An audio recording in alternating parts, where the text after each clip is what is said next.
High, সবাই কেমন আছেন? আমার ঘড়িতে বাজে সকাল 11:30। আজকের ব্লগটি জানুয়ারির ১ তারিখের ব্লগ। তো আমার বাবা সবসময় বলতো যে, "তুমি ১ম বছর যেটা করবে, সারা বছর সেটাই করবে।" এখন আমার আজকে উঠতে অনেক দেরি হয়ে গেছে। তারপরে আরকি হাতে ইশারা দিয়ে ঘর-টর সব গুছিয়ে ফেললাম। আপা রুটি করে দিয়ে গেছিল আর ভাজি কেটে দিয়ে গেছিল। তো আমার আর ইচ্ছে হলো না, তো ভাবলাম একটু চা করে নেই। চা দিয়ে, রুটি দিয়ে বাবু আর আমি নাস্তা করে নিলাম। ওর বাবা আগেই খেয়ে চলে গেছে। তো এগুলো করার পরে ঘরে আরো অনেক কাজ ছিল, সেগুলো করলাম। তারপরে কি জানেন? ম্যাজিকের মতো রান্না করে ফেললাম। আজকে যদিও শুধু ভাজি আর ভাত রান্না করেছি, কারণ রাতে আমাদের জন্য একটা স্পেশাল খাবার আছে।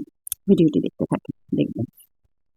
তারপরে সবকিছু করে টরে আর কি রান্নাটাই অনেকক্ষণ চলছে। টুক করে অগুছালো রান্নাঘরটা গুছিয়ে ফেললাম। তো খাওয়া-দাওয়া তারপরে আরকি খাওয়া-দাওয়ার পার্ট। আমার কথা শেষ হয়ে যায় কিন্তু ভিডিওতে আর আসে না। যাই হোক তারপরে খাওয়া-দাওয়া সেরে নিলাম। বাবু আর আমি রেডি হয়ে নিলাম। আজকে বাবুর এলাকার কোচিং ছিল, সেখানে যাওয়ার উদ্দেশ্যে। আপনাদের সবার দোয়া এবং উপরওয়ালার আশিস রহমতে আমাদের জানুয়ারির ১ম দিনটা খুবই ভালো গিয়েছে। তো ওখান থেকে আসার সময় আজও আর একটা চকলেট ব্রেড নিয়ে আসছি, যেটা আমার অর্জুনের খুবই পছন্দ।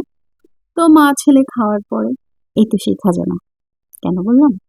আমাদের পুরান ঢাকার গ্রাম নবাবের কাচ্চিটা এত মজা যে এটার যত প্রশংসা করব ততই কম হয়ে যায়। তো রাতের খাওয়া-দাওয়া শেষ করলাম কাচ্চি বিরিয়ানি দিয়ে, সাথে কোক তো থাকবেই।